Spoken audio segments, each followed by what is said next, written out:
Good morning and welcome to Free Advice Friday. My name is Keri Barnum for New Shelves Books, and I am so happy to be here with you for Free Advice Friday, the hour every Friday where we get together to talk about books, publishing, marketing, the business of being an author. You can join us live by going to newshelves.com/FAF. Or if you cannot join us live, you are always welcome to send in an email with your question to info, at newshelves with an S.com. And if you send that in, I will answer it on Friday if I'm able, and you can catch the replay over on YouTube, which is simply New Shelves Books on YouTube. So we are going to jump right in. We have some questions both live today, and we have quite a few questions that had been emailed over. So we are going to jump in with those to get started. Let's see. Let's go with this live question first from Jane. So Jane's question is, I have written an ebook on using AI to enhance ministry, specifically sermons. Can I use it as a giveaway or something to drive traffic to my website? I don't see any reason why you couldn't use it as a giveaway or a lead magnet. Now, of course, I will not get into the business of how people are or are not using AI. We've touched on that quite a bit. It is a touchy subject. Some are very comfortable with AI, some are not. So I'm not going into the debate of that. I'm going to just talk about how you can use it. So as far as how you can use AI, you can absolutely if you've used it as a tool to help you write an ebook, yeah, you can give it away. You can give it away on your website as a lead magnet. Now, I would say specifically for this, make sure that whatever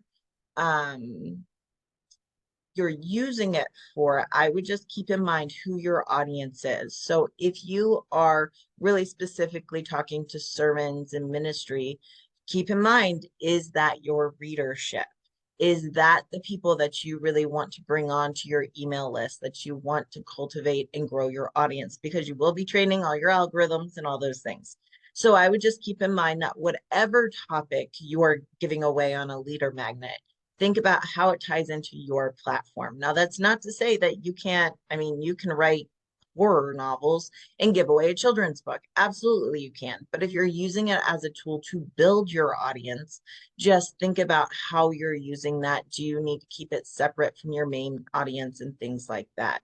And I will actually say I've heard a lot of people say that they're using AI in ministry, in sermons. And absolutely, I think there are ethical use issues, which it sounds like you kind of address in that ebook. But a lot of people are using it kind of for research and planning and things like that. So I think it can work. Just think about how it serves you and how it serves your audience and make sure that you are targeting that specifically.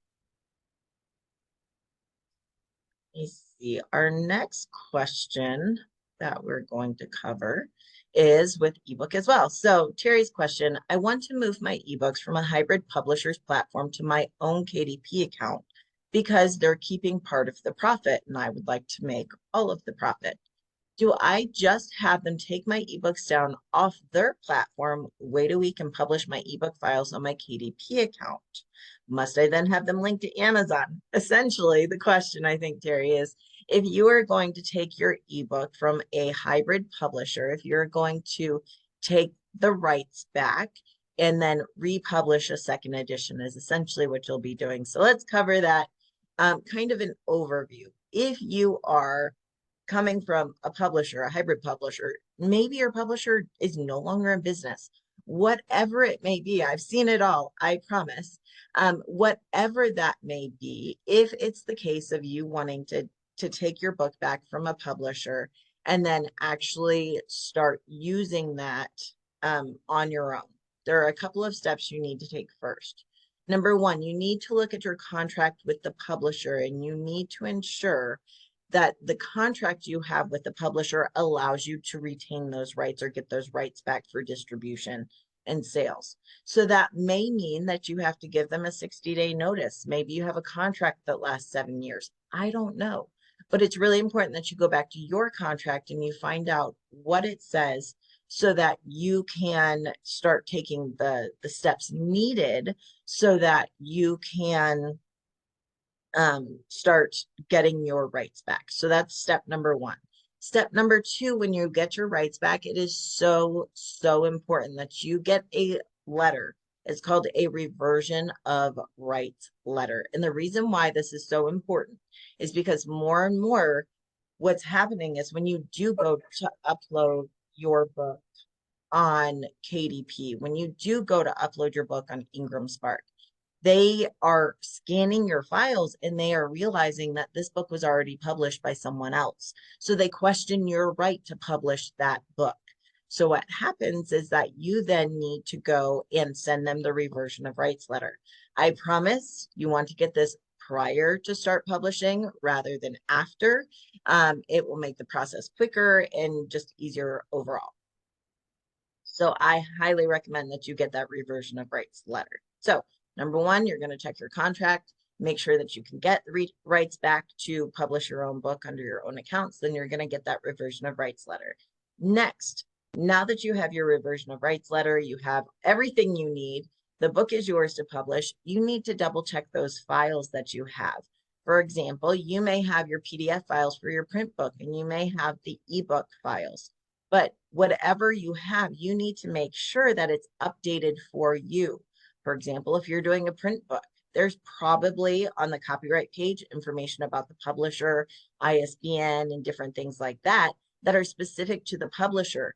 If you're publishing a second edition under your own name, your own ISBNs, all of that, that needs to be updated. So you need to update your files. The same thing for your ebook. Your ebook probably has some of that. So in some cases, you can use the same exact files, but in most cases, you do have to do some files, get a new ebook made, update your copyright page, and get your new ISBN and things like that. So those are just things to consider. And then you're just going to upload the book. Now, when you upload the book to Amazon, to IngramSpark, whatever it may be, when you upload the book, if you want your reviews to transfer, if you want your first edition from the publisher and the second edition from you to link up, there are some very important steps that you need to consider to give yourself the best chance of that. Number one, you need to keep your metadata for the title, the subtitle, and the author name. Well, title and author name exactly the same. I have seen cases where you can change the subtitle and it still works to link the first and second edition. I've also seen cases where Amazon decides that the subtitle is important, and if it doesn't match, they won't link up. So for the best shot, I would keep the title, the subtitle, and the author name exactly the same from the first and second edition. However, as I said, I have had instances where we kept the title and the author name, changed the subtitle, no problem. Amazon linked them up. I've also had the opposite happen where Amazon's like, oh, no, it's not exactly the same, or it's a different book, or it's updated, whatever it may be. So metadata, exactly the same for those things. Then what you do is you're going to publish the second edition book. Once you publish that second edition book, it will end up on its own sales page. It will not automatically link. So what happens, because it's from two different accounts. Now, if you did a second edition from your own account, chances are that that page, the first and second edition pages, would link up pretty quickly automatically. But because the first edition was from a different person, a publisher's account, and this edition is from your account, they likely are not going to sync up automatically. So what you have to do is you have to wait about 3 days after the book publishes, you have your sales page, and then you have to go on to KDP and you have to request that they link the first and second edition. And they hopefully will. Now, I will say, I do this all the time. I get these books linked, no problem. I will also say that sometimes Amazon, whoever's doing it, I mean, it's not automatic. It's someone's reviewing it. I guess it's how they interpret the rules. Some people will be like, oh, no, sorry, we're not going to link it because it's a different publisher, or we're not going to link it because your subtitle is different, whatever it may be. It happens sometimes because even if you do everything right, it's ultimately going to be Amazon's decision how they list your sales page. So we want to give ourselves the best shot of linking with the metadata, the author name, the title being exactly the same, but sometimes you'll get a no. If you get a no, do not panic. Wait a couple of weeks. And then what I want you to do is go into your Author Central account, not your KDP account, your Author Central account. And from your Author Central account, I want you to contact them. And from there, contact them and say, hi, I have a old edition and a new edition that I need linked. And because you're going as the author, not as a new publisher trying to take over an old publisher sales page, but as an author requesting that you're linked. Keep in mind also, there is a different set of people working at Author Central than that work at KDP. So oftentimes, if it doesn't work at KDP, that's always my first step. But if it doesn't work, you go to Author Central and you make the same request. Most of the time, that will get you linked up in a couple of days. Sometimes you'll still get a, oh, I'm so sorry, we can't do that, or we won't do that, or that's against terms, or whatever it may be. Wait a couple of weeks, do it again. And I will say in every case except for one, there's only one case where I didn't ultimately get them to link the first and second edition. And in that case, the subtitle had been changed. And I want to say there's some other small difference, like the author might have used a different initial. So in most cases, you can get it linked. It may take some time. You may get some no's. You may have to try different people. But that is how you would then link the first and second edition. So you keep all your reviews. And then you have your second edition that you then control and you make full profits on. So that is kind of a broad level overview of what you would do to make sure that you're getting your second edition up in your own account. And absolutely, it takes steps. It takes trial and error. I have people all the time who are like, well, can you guarantee my book will link up? Absolutely, I cannot. Because why? Because it's Amazon's decision. It's their playground. They get to decide the rules. I know the things that help us get what we want. I can help position for the best chance of getting what we want. But ultimately, Amazon's going to have to make the decision of whether or not they're going to link something. So that's best advice and best practice for doing that. And so I hope that works well for you. And of course, if you ever need consulting, if you need someone to actually look at your account with you, that is something we offer here at New Shelves, where I get on a call with you on Zoom and we go through and we look at all the things you need. So let's see. Another question we had come in, and this one was from Nancy. And Nancy's question was, I have a colleague that priced her book too high. In reprinting the book, she wishes to change the price to lower it. Does this mean that she'll need a new barcode? Yes. So if you decide that your book was priced too high, and this happens probably more, I would say pricing a book is one of those things that's not hard. It's not difficult. And yet I will say that at least half of the authors and publishers I work with either price too low or too high, and then they want to change it later. And if that's an ebook, it's not as big of a deal. You go in, you change the price, it pushes out to all the different sales platforms. Not a big deal. But if it's a print book, it can be a little bit more of a hassle. And if you are doing offset print, meaning that you are printing 500, 1,000 copies at a time, that means that you typically, I do recommend that you have a price specific barcode, especially if you're intending to get into retailers or bookstores. And if you have a price specific barcode and you print it on 1,000 copies of your book, then 1,000 copies of your book have that price. That's not to say that you can't change it. There can't be a sticker over it and different things like that. But most of the time, people will wait for a reprint and then they'll lower the price at that point. And that's what it sounds like Nancy's colleague is going to do. In this case, yes. If you had a price specific barcode for the first printing and it had the higher price, you do need an updated barcode with a new price in it. And so that is something that before you print, I would absolutely update your barcode and anything else. Keep in mind that when you're doing a second printing, it is the perfect time if you found errors in your book. Mind you, even from traditional presses, the average book has about 12 errors in it. Proofreading errors, there's a weird space, the font changes, a word spelt wrong, whatever it may be. The average book that has been copy edited, line edited, proofread, 12. And that's the average. Some have more, some have less, but at least 12. So there are very high chances that when you go to reprint your book, there are things that you might want to change. Now, I'm not saying do a complete update, But if you put the number, if you put 3 instead of there, now's a good time to change it. So if you are doing a second reprinting of your book, I highly recommend that you review it. You go back and you update any errors that may have been made inside the book. It's a good time to review the cover and make sure that the marketing copy is everything you want it to be, to make sure there's no errors there. And yes, to update the price barcode if you're going to change the price, because errors happen. I will say one of the really nice things about self-publishing and print-on-demand platforms is that if there's errors, especially if they're big errors, you can make those changes pretty quickly and then just upload a new file and it will start to print with the new file. But if you're doing offset print, like I said, you've got to run out of books first. And yes, all the time, publishers all the time will print 5,000 copies of a book and they will realize that there are some errors in it. And what do? They keep a sheet of all the errors. You know, this was spelled wrong on page 37, font funny on this page, this didn't work right, whatever it is. They keep a list for the reprint.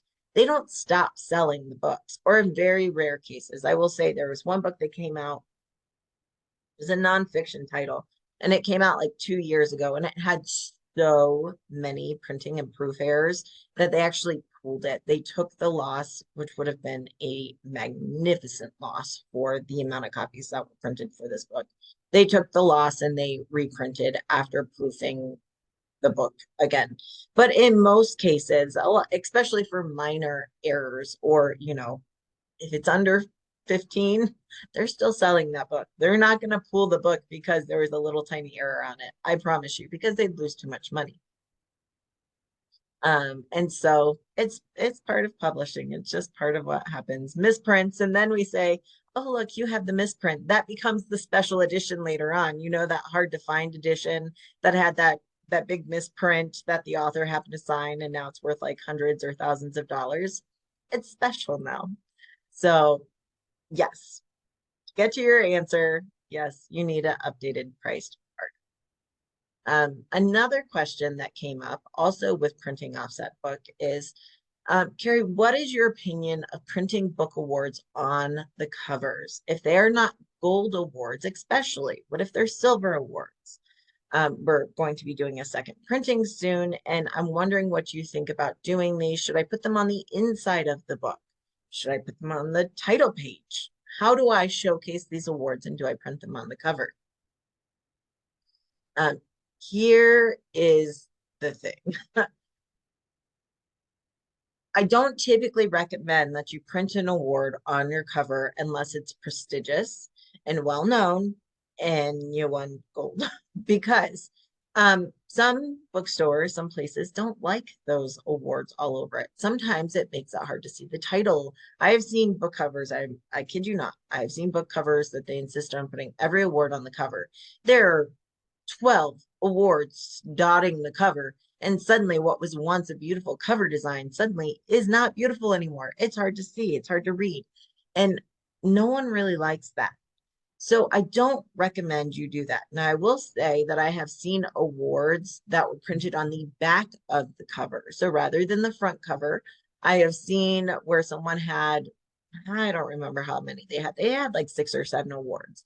And what they did is they made them all about the same size, and they had them put into a row that went on the back of the cover that kind of said, I think it said something like award-winning novel, or the proud recipient of multiple awards, or something like that. And then it had the row of awards. If you must put it on the cover, I think that's a good way to do it. If you do have a really big award, if you win a gold award for the Newbery or something like that, please, by all means, you can put that on your cover and print that. And keep in mind that we're talking about printed books. We're not talking about ebooks. Sometimes you can put things on ebooks because it looks cool or different things like that, but it's not being printed and it's changeable if you change your mind. So for the front cover, prestigious awards that are gold are the only thing I would print. If you're going for the back cover, a little bit more flexibility. I have also seen, again, kind of how in the front of a lot of books, it'll say praise for title. And then you have all your fabulous endorsements and review quotes. I've also seen it listed there as, again, the award-winning nonfiction, whatever. And then it will either list the awards or it will have the different award images so that you can use those. So that's an option as well to go inside. I think the most important thing is it is good if your book is winning multiple awards, and you should be very proud. But we also want to make sure that we're not ruining the art that is your book, that is your front and center marketing piece.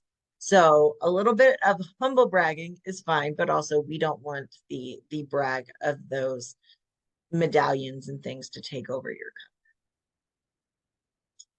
uh, you have to enter awards before you publish? That's a great question, Caroline.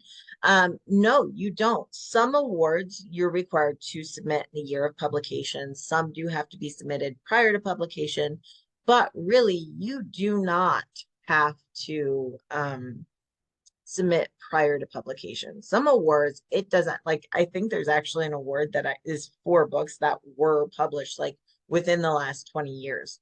So you do not always have to do it before then. The thing is, you do have to look at the award guidelines. So the award guidelines will let you know whether or not your book is eligible for it. And it'll say, it might say it has to be published in 2023. It had to be published in 2024, had to be published in the last 10 years. There are so many different rules for it. So you can certainly look at that. I will say that I have really enjoyed, and you guys know Hannah from Book Award Pro because she's been on the show. I have really enjoyed using that tool to find awards because it will find awards based on these things when your book was published and all of that. So even their free option, you don't have to do the paid option, although that is a nice tool to have as well. The free option, and I'm going to drop a link. It is a referral link. I do get a small kickback, but that's only if you buy something and it doesn't cost you anything. So I am dropping that link in there. But even if you don't use the referral link, you guys know I only refer the things that I use and I like. And I would recommend Book Award Pro. Upload your book, the parameters. And what's so nice about it is they will find awards that you are eligible for. So it helps you from wading through just hundreds of awards and trying to find out what you're eligible for or not. Their system does this for you and it will pull the awards that you're eligible for. And then from there, you can sort through and decide if or what you want to submit your book for, and you can do it on your own. Again, use the free Book Award Pro, or you can have their team do it for you if you're short on time. And then you pay them a fee, and it covers both the fee of the award submission and to actually get it done. And so for some people who are tight on time or overwhelmed with the submission process, sometimes it's worth the fee to just be like, all right, I'm just going to pay you that money to get it done. Depends on you for sure. And you guys know, I always say marketing pretty much always takes time or money or both. And so you've got to decide what you have most of and also how you want to use that and allocate it. Let's see. Keri, going back to the question of being linked on IngramSpark, there was a question of whether or not the process of KDP was the same for IngramSpark. And it's essentially the same, is that you want to take, you want to get your rights back, you want to get the reversion of rights letter, and then you want to, obviously the first edition has to be unpublished or taken down, and then you want to re-upload with all of your updated files. So in many ways, it is very much the same. And again, as far as Amazon specifically and linking reviews and things, that process would still go through Author Central KDP. Let's see. I keep getting anonymous official Facebook teams telling me on my Facebook page that this is not my content. Or you're getting things from the Meta advertising team saying, hey, we want to help you. Or you're getting something saying you're in violation, your account's going to be taken down. These are all scam and spam messages. It's very frustrating and I understand it. I will just say, don't click on any of it. Don't click on any of it. If Amazon was, or if Facebook was going to actually have an issue with your page, there would be a notification within your page. They would not be sending you a message. They do not have, like, a lot of these will come from like weird, like it'll say Meta, it'll have a logo or something like that. What you do is you simply report them as spam. You report them as spam so Facebook can go in and take these pages down, and then you delete them. And one of the easiest ways to tell it's a scam is that if you wait 2 or 3 days, a lot of the times that account is then deleted. So those messages show up with like, no, it's like Facebook user or something because the account has been deleted because someone reported it as a scam. And this is running rampant. I will say I am in multiple Facebook accounts. Yesterday, I was in 7 Facebook accounts just yesterday, and all of them had multiple messages like this. And it is frustrating. I do understand, but it's a lot like spam email. There's not really much you can do other than report it. Do not click on anything. Do not fall for that. Do not fall for the emails because you'll get emails as well sometimes. If Facebook specifically has a problem with you, it would be an alert on your page. And there is actually a part of your page that it would show up on. And you can click on your page to show like if there are any issues or outstanding problems. I think it's in the Meta Business Suite is where it would be. But I promise it would be popping up. It would not be letting you post. It would not be letting you advertise. It would not be letting you do all of those different things. So do not fall for that scam.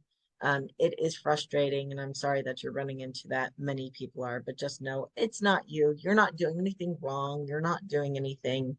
I mean, it's just kind of what it is. Now, let me show you. I will share my page. Give me a second. Oops. Yes, report them as spam simply because you guys are savvy and smart and you guys know that these are scams and spams, but I will say that some people don't. And so I always try to report these things simply as like my good karma and my good deed for the day. I report them as scams and spams for the purpose of trying to help save someone else who does not have that knowledge, who maybe isn't quite as computer savvy from falling for these people and the scams that then often will lead to their computer being hacked, their credit cards, their bank accounts, and all of that kind of stuff. So I personally do recommend reporting them. Just again, putting out your goodness, your good karma, your good juju. I think it's a good thing to do. All right. I did want to share my page. So let me go on here. And I have 2 Facebook tips for you. Let me share them because they're exciting. All right. So for Facebook, if you are getting these scam and spam messages and you're getting them, of course you are. I really want you to know that if you go here, and this is just on the back end of a Facebook page, if you go here to your professional dashboard, I promise you, if there is an issue with your page, you would be getting alerts on this page. You would be getting alerts from Facebook here within their system saying, you know, this is a problem. You need to identify this. It would come up here. It would come up when you sign into your account from Facebook. So do not fall for the scams of people, you know, saying that. And if you have concerns, always, you can always go here. You can go to the business support and you can contact them. You can see my inbox has 34 messages, and I'm not kidding when I say 33 of them are those spam messages. And those are just from the last couple of days. And they do get worse if you're running ads because you're reaching more accounts. So quick little tip there. But I wanted to show you something a little bit different because I think that authors are missing out. So when you go to your business page, and I do want to specify that we're talking about a business page, not a friend page. So this is not a personal page. When you set up a page for yourself as a business, as an author, you set up a page that is public and everyone can see. This is the back end of the New Shelves Books page. Now, whether or not you're running ads, although it's very helpful if you're running ads, I wanted to show you guys this. when you're on the back of this page, if you go to the Meta Business Suite, we all talk about growing your page and growing your followers, and it can feel pretty frustrating sometimes because it can feel like you're just spinning your wheels. Oh, actually, this is beautiful. Look here where it says alert. If there was a problem with your page, this is what would show up. There would be a problem and it would show up on the Meta Business Suite. It would be an alert like this. So if you get one of these, you do need to pay attention to it. If you are getting messages, scam, all the way scam. All right, but to go back to it, I'm going to start from the beginning so I can kind of show it all at once. All right, so when you're in the back of your business page, to grow your followers, to kind of capture people who've been liking or commenting on your page, the best way and the easiest way to do that is to click on this Meta Business Suite right here. And then once it processes, and it'll take a minute, I want you to go down here, scroll down, see all those bots? They're all important messages, but they're not. Scroll down here to where it says Manage Your Marketing Content, and I want you to click on Planner. Once you click on Planner, it'll tell you when you have things scheduled and all of that. Great. We want to keep on going down here. And then right here, do you see where it says grow your audience? And then this one specifically, reach out to people who interacted with your content. This is anyone who liked something that you posted, someone that commented on one of your pages, that did any of those things.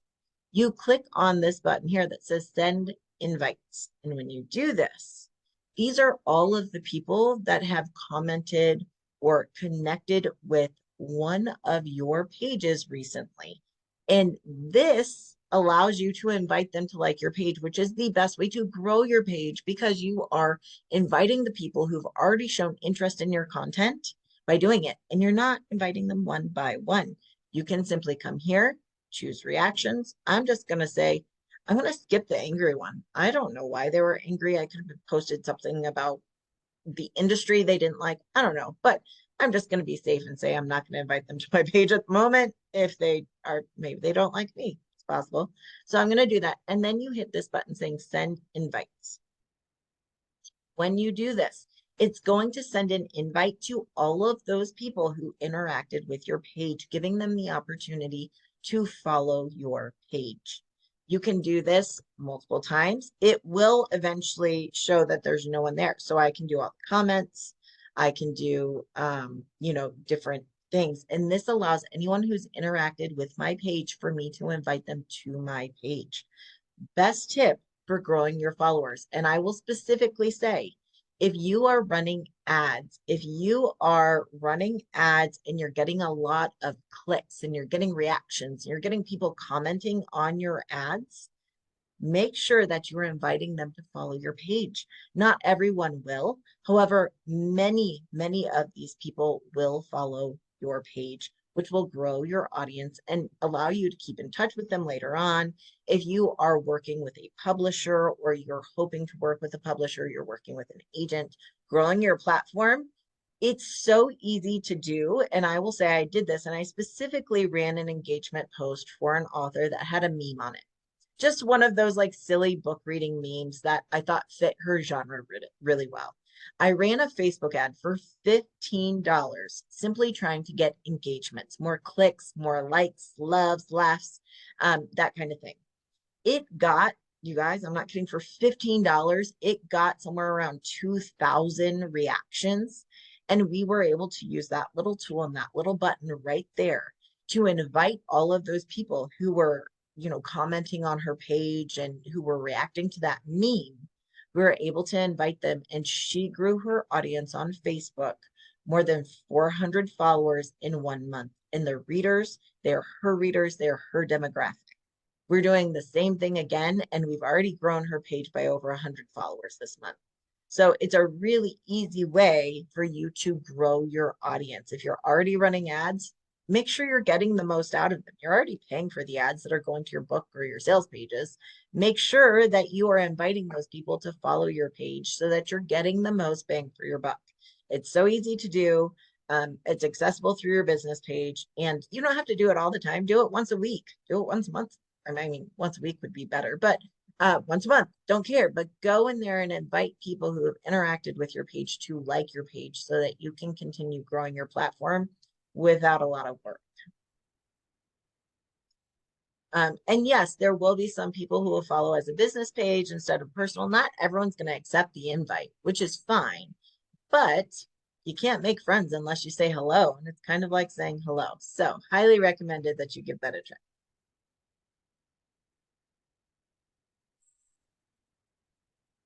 Yes.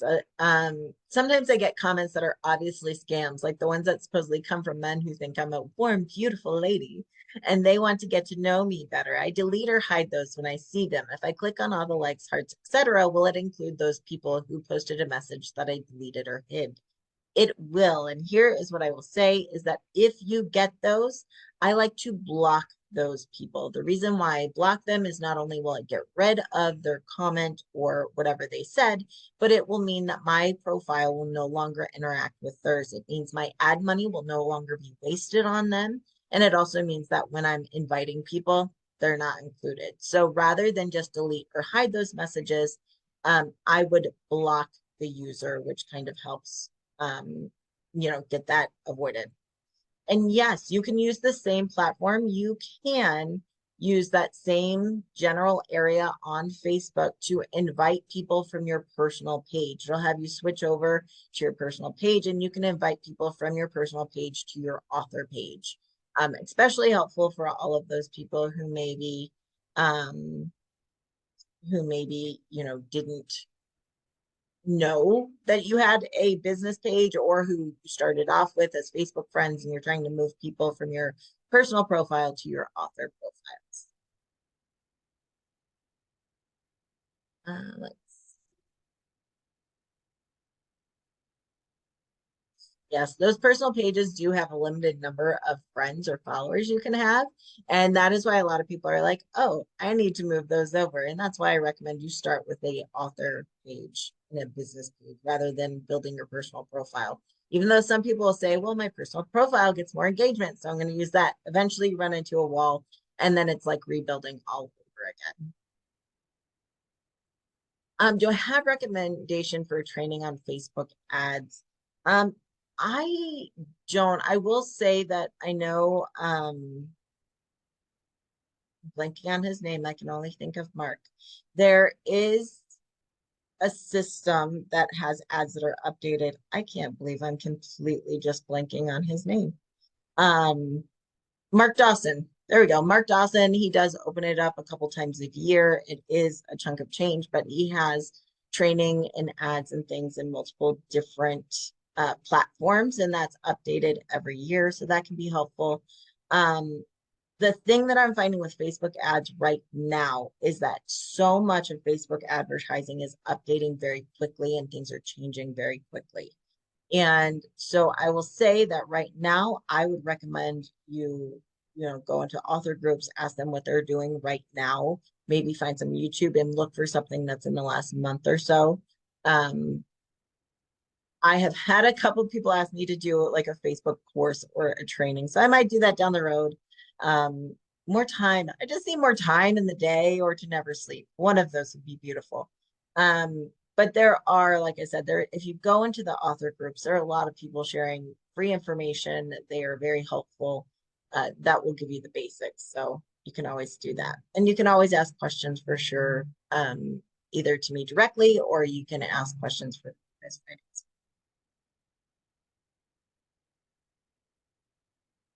See.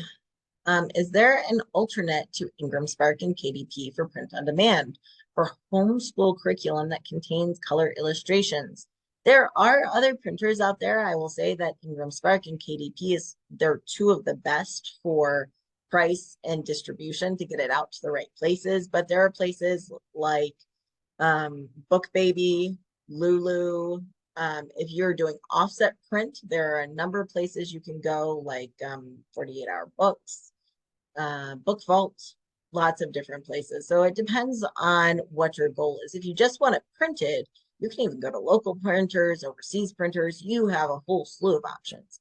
But if you're looking for something that's print on demand with integrated distribution, that's when it gets a little bit more limited. And that's IngramSpark and KDP tend to have some of the best. But if you are looking for something with like spiral bound or different things, looking at Lulu would be a smart choice. 48 Hour Books print. I don't think they integrate though with like Ingram and Amazon.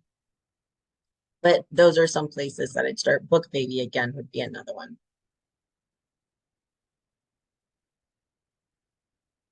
All right. Karen, if you could email me that, I'm happy to take a look.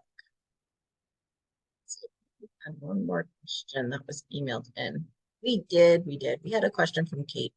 So Kate asked, I need suggestions for publicizing my new self-published novel, even on Kindle Limited for free, plus a great Kirkus review, but not getting much attention. Here's the thing about books. A book has to be seen to be bought.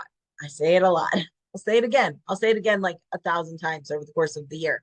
Um, Even if your book is on Kindle Unlimited and accessible to readers, even if you have a great Kirkus review, or even if you have a lot of great reviews, a book has to have exposure to be bought. And so you either have to create that exposure by building your platform, by building your audience and reaching out to that audience through your email list, through social media, and you have to be driving traffic to that book. So people are reading it and talking about it and they're kind of marketing for you, and or you have to put paid advertising behind it so more people see the book. Amazon ads, Facebook ads, if you're in Kindle Unlimited and you're going to do a free day promotion, you have to promote it out. You have to share it and let people know that it's free.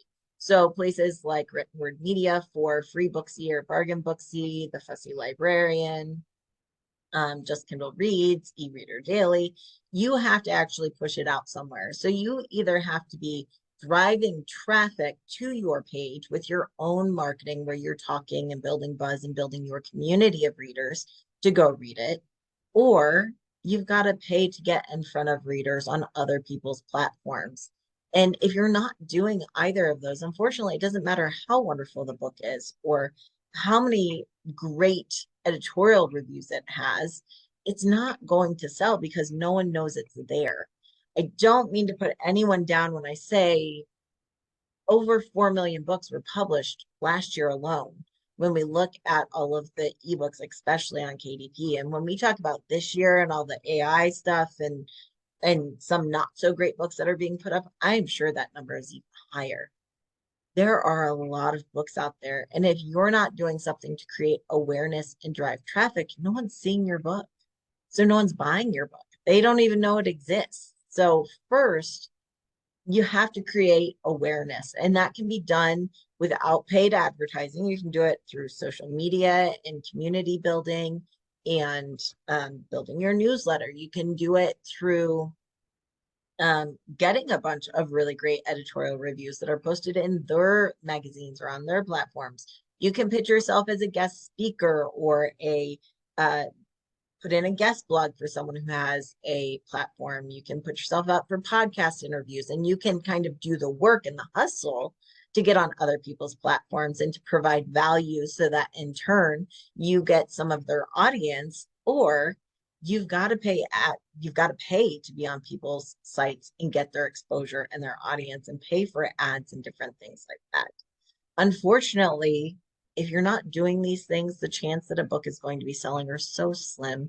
It's so unlikely that a book is going to go viral on accident, that it just happens to sell. Now, that's not to say there aren't some books that are so niche or so special that they kind of sell on their own. I was actually talking to an author about that because her book, number one, is established and it's older, but also it's really unique to the category that she's writing in. So she doesn't have to do much. It kind of sells itself, but that is a rarity.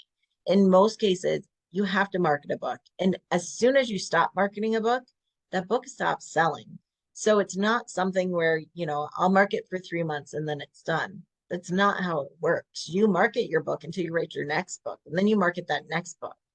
And it all does kind of build up. So maybe you have an audience, or maybe you have people who know about you and your books. And so they sell a little bit more easier, or other people, your readers, are reading and reviewing and talking about it. So they market for you a little bit, but you have to build that platform first. And I have to say, even well-known authors, if they're not talking about their books, if their publisher's not running ads, if they're not marketing, their books kind of go off. I mean, think about all of the books published in the last 20 years, just 20 years. All of the books that we no longer talk about, we've not heard of, the authors we don't think about, because they're not marketing or they're not keeping up in the times. Now, there are some books that are still being talked about because they're in schools, or whatever marketing they did in the beginning took note. But in most cases, if you're not driving traffic to your books are never going to sell. So think about what assets you have, whether it be budget or time or connections. Think about the assets you have, and then start thinking about how you can build and drive traffic to your book to help it sell, because that really is the best strategy overall. All right. I think that was all of the questions for, oh, no, Dave, I didn't forget about you. All right. So David had a question about indie versus trade, and I'm going to kind of summarize this um, because it was a bit involved question, but I'm going to summarize it. And the question from David was, I have been publishing my books as a indie press. I've gone through the work to set up a business, to buy my own ISBNs, to edit, to have beautiful cover art, to do offset print. I have done all the right things to have my books set up like a independent press. I'm part of IBPA, all the things. But when he submitted for a grant, that grant was denied because it came back that self-published authors were not eligible for the grant. And so the question was, what's the standard? What's the difference between self-published and indie and small press, and small press and mid press and large press? What's the difference, and who's making these terms up? Here's the thing, especially for self-published to indie to small press, there are not really firm guidelines. Like, there is no definitive, this is what makes an indie press. This is what makes a small press. Unfortunately, there's no clear-cut answer. Now, people will give you their answers, and some people have an opinion about what makes it indie versus self-published, and so on and so forth, but there's no defined answers, which can be frustrating when you, as a self-published author, a self-publishing author, have set yourself up like a business. You have presented yourself well, and you are publishing well, and you are independently publishing. So you consider yourself press, but then it's not recognized as such. So while, again, there are no firm guidelines of what moves from self-published to indie, I will say what I've heard most often considered for entities, for grants, for things like that, what most of the time I see as kind of the bar to separate self-published from indie in those terms is a publisher must have at least 10 titles published by 3 different authors. So you can have 2 authors that have 1 book each, and then 8 books from yourself.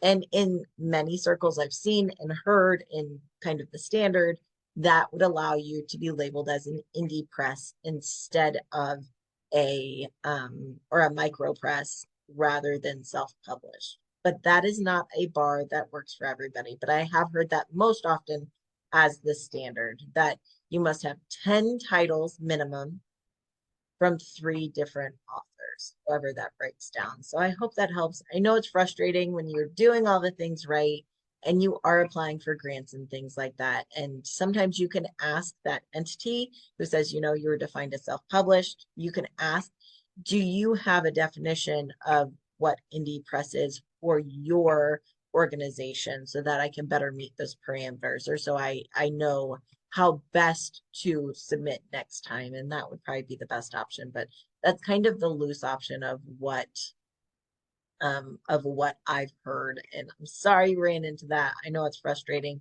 Hopefully that insight gives you a little bit of information so that maybe you can try again. Maybe you expand your book business, maybe not.